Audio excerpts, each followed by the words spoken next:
Olá, meu nome é Camille, curso de zootecnia na Universidade Federal de Mato Grosso. E hoje eu vou falar um pouquinho sobre os cloroplastos e a fotossíntese. Bom, sabemos que a sobrevivência de todos os animais micro-orgânicos depende da captura dos compostos orgânicos, da capturação dos compostos orgânicos que são presentes nos alimentos para podermos manter o metabolismo. E também podemos perceber que a vida do nosso planeta não seria possível sem as plantas, porque são as plantas que realizam a fotossíntese, onde ocorre o processo de captação de luz solar e a síntese de moléculas orgânicas a partir do dióxido de carbono e água.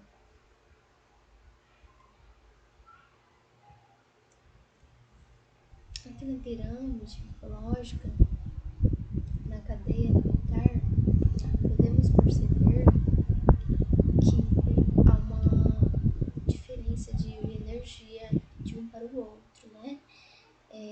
Desde os produtores primários até os decompositores. A produção primária, ela possui maior energia, né? Mas conforme vai indo, passando de um para o outro, essa energia ela vai sendo diferenciada, ela vai sendo diminuindo conforme um para o outro, de produtores primários, consumidores primários, consumidores secundários, terciários, até os decompositores. São os decompositores que resgatam toda essa energia e passada de um para o outro, né? E volta ao ciclo novamente, ocorre todo o processo novamente. Aqui tem um vídeo onde fala um pouquinho sobre essa cadeia alimentar. Cadeia alimentar.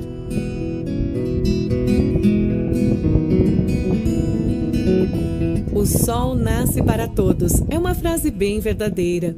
Todos os dias ele está lá no céu, brilhando e nos aquecendo. Mas para as plantas ele também representa a produção de seu alimento, já que elas produzem sua alimentação por meio da luz que recebem do sol. O alimento produzido é transformado em energia para a planta, e a parte dessa energia se perde para o ambiente na forma de calor. Como as plantas produzem seu próprio alimento, são chamadas de produtores. Quando um animal se alimenta de uma planta, ele, além de ser um herbívoro ou onívoro, alimenta-se de plantas e animais, é chamado também de consumidor primário. Assim como na planta, o alimento que o animal consome se transforma em energia em seu corpo e parte dela é perdida para o ambiente na forma de calor.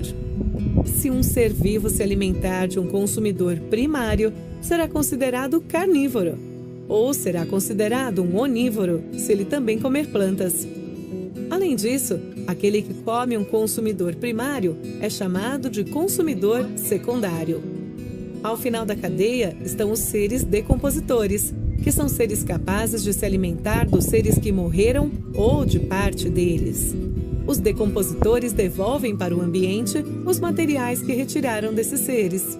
É exatamente a continuidade dessa cadeia alimentar que garante a sobrevivência dos seres vivos na natureza ao longo do tempo.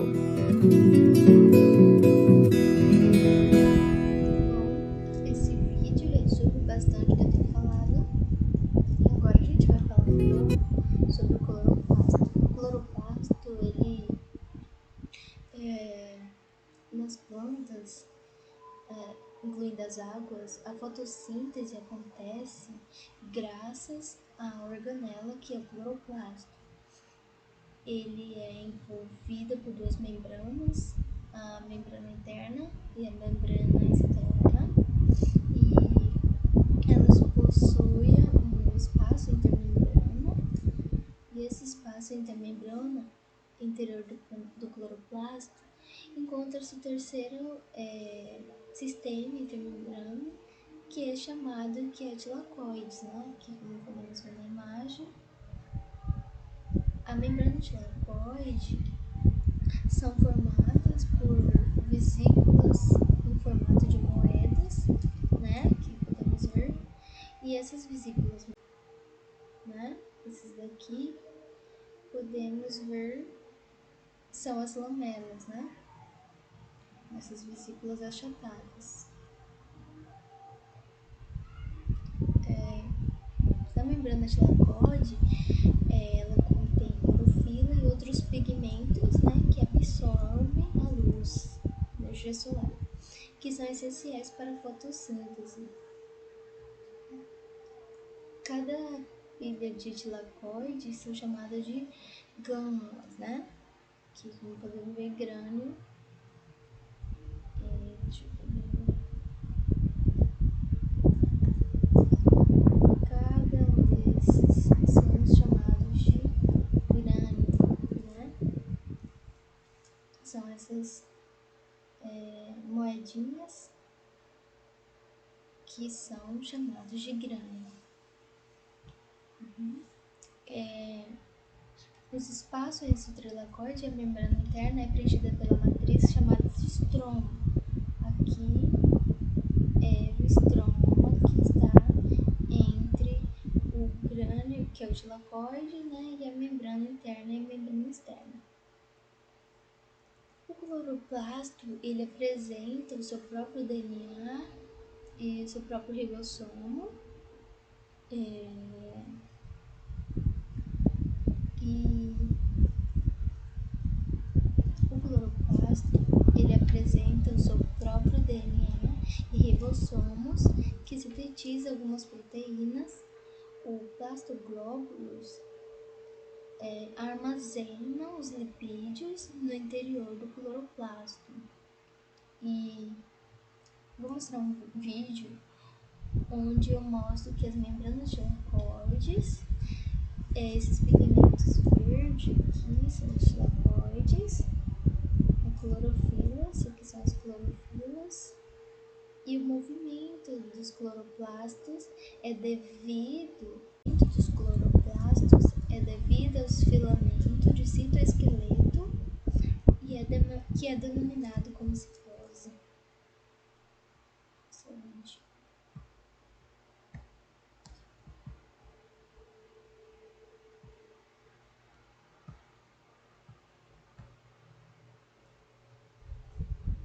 Esses pontinhos verdes são os tilacoides, as clorofilas, né?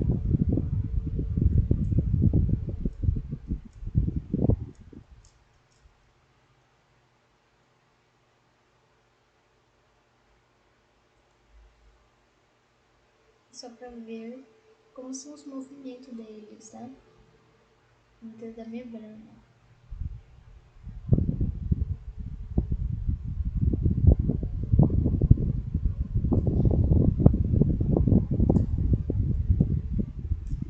Falando um pouquinho sobre endossimbiótica, uma teoria, né, que ressalta que as mitocôndrias e o cloroplasto eles evoluíram a partir das bactérias livres que foram englobadas, né, por células eucariontes ancestrais que estabeleceram uma reação benéfica denominada de simbiose.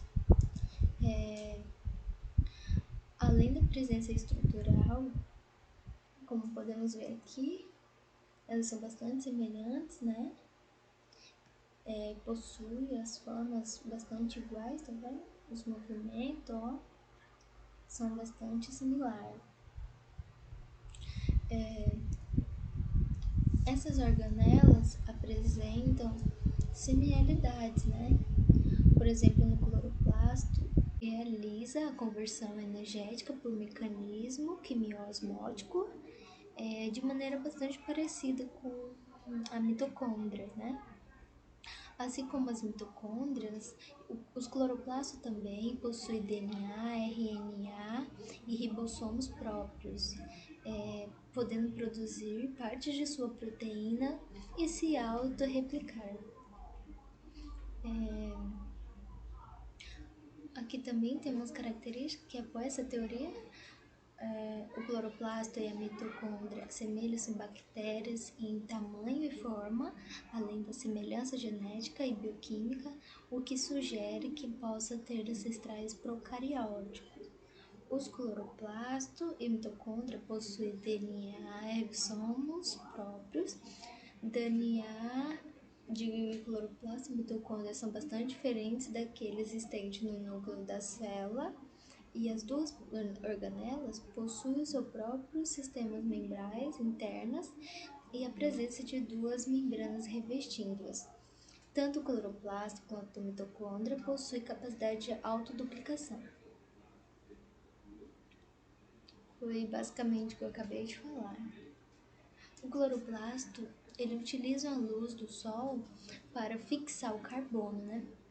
Essas organelas realizam a fotossíntese, que é um processo que apresenta as reações fotoindependentes, que é a fase clara, como alguns giz, e as reações fotoindependentes, que é a fase escura. Aqui na figura ao lado, podemos ver, né, que a fase clara ocorre na quebra da água e da produção de O2, NADPH e ATP. E na fase escura, o ATP e o NADPH são utilizados na formação de açúcares. A equação geral da fotossíntese é essa, né? Onde tem o gás carbono mais água, que gera a glicose e o oxigênio. Na fase clara ou fotodependente, ocorre a produção de moléculas que são utilizadas na fase escura, como oxigênio, que é liberado para o ambiente. E ocorre a produção de oxigênio, glicose, que são dois compostos fundamentais para a transformação de energia nos organismos vivos, né? Nessa fase clara, é uma fase que ela depende da energia luminosa, ela ocorre no tilacoides, e nessa fase, as moléculas do clorofila, elas ficam excitadas,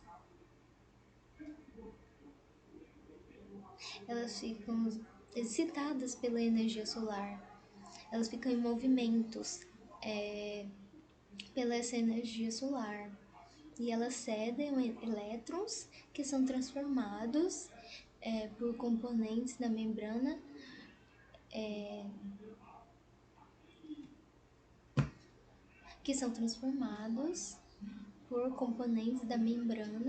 chamada cadeia de transporte de elétrons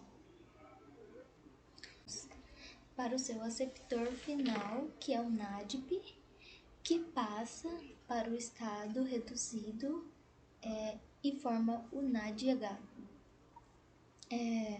No fotossistema 2, as moléculas de água são quebradas enzimaticamente, ela libera o hidrônio, que são transportados para o interior de tilacoides, que podemos ver na transferência de elétrons, como na foto passada. Durante essa transferência de elétrons, na cadeia transportadora de elétrons, as membranas de tilacoide ocorre essa passagem de H+, pelo estrônio para o interior de tilacoides, e por consequência há uma formação de gradiente de H+, e como esse H+, ele retorna para o citoplasma através da fotossíntese, ocorre a síntese de ATP. Aqui nessa imagem podemos ver duas fases da fotossíntese.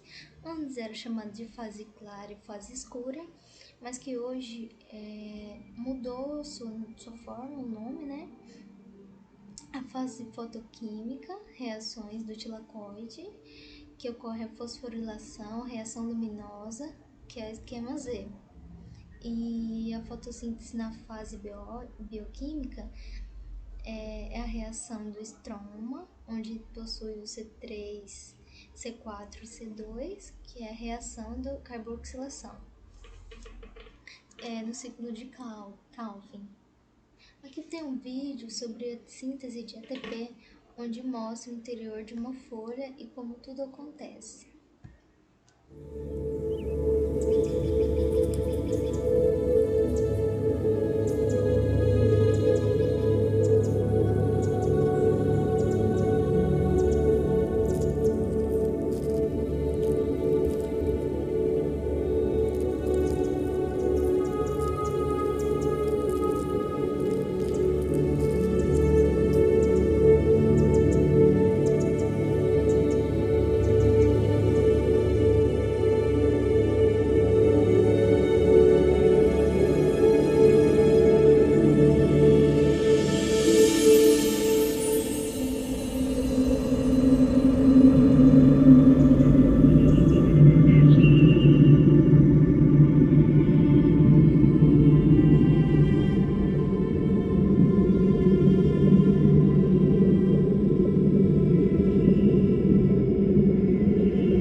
Observa-se que o ATP síntese girando, enquanto ela gira, ela sintetiza pequenas moléculas que é o ATP.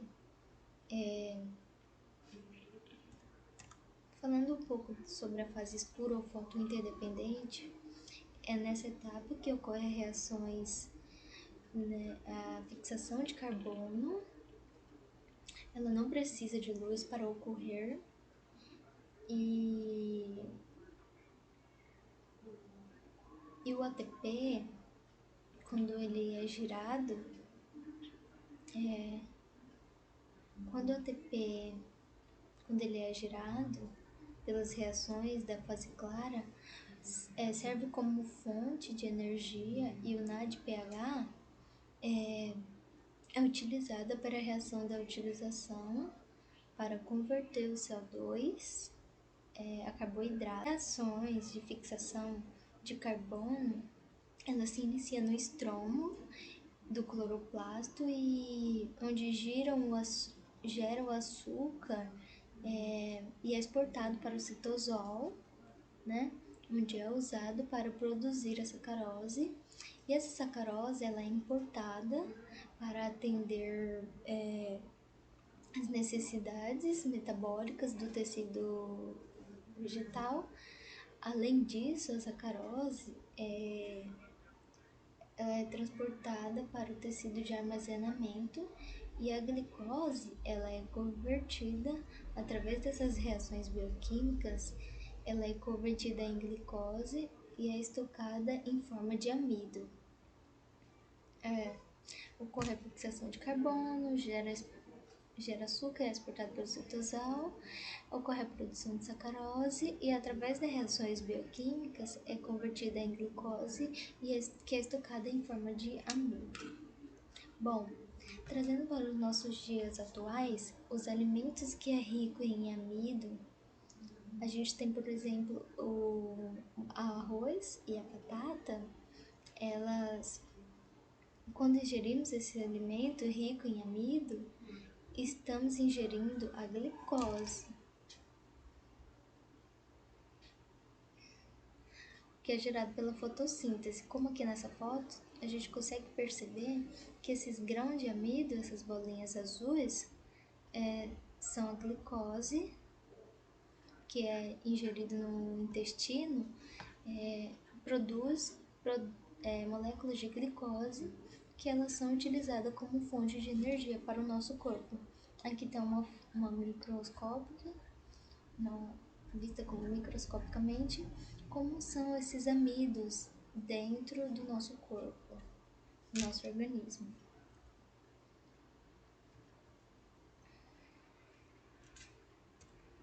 Aqui é o cloroplasto visto microscopicamente, onde esses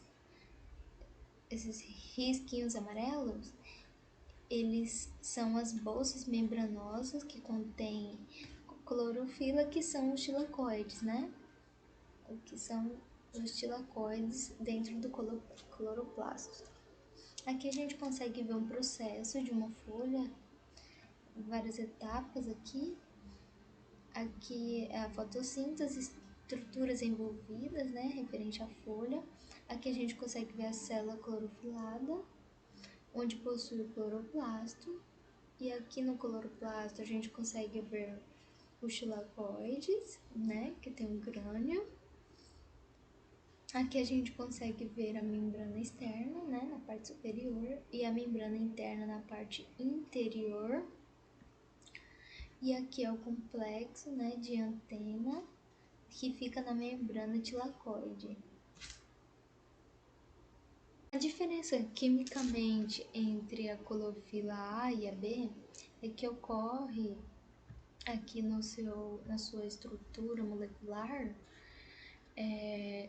tem a presença de metil na clorofila A e o aldeído na clorofila B. Essa é a diferença entre eles, né? Que a gente consegue perceber a diferença de clorofila A e B. Aqui a gente consegue ver mais sobre essa diferença, onde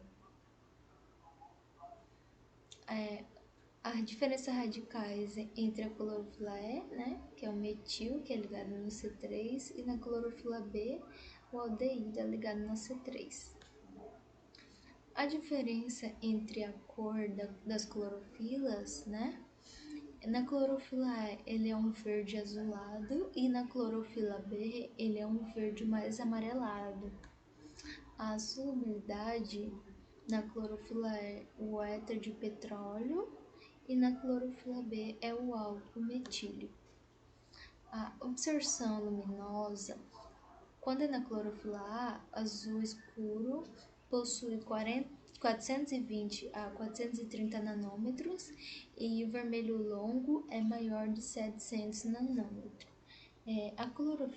Na clorofila B, o azul longo vai de 470 a 490 nanômetros e no vermelho curto vai de 640 a 680 nanômetros.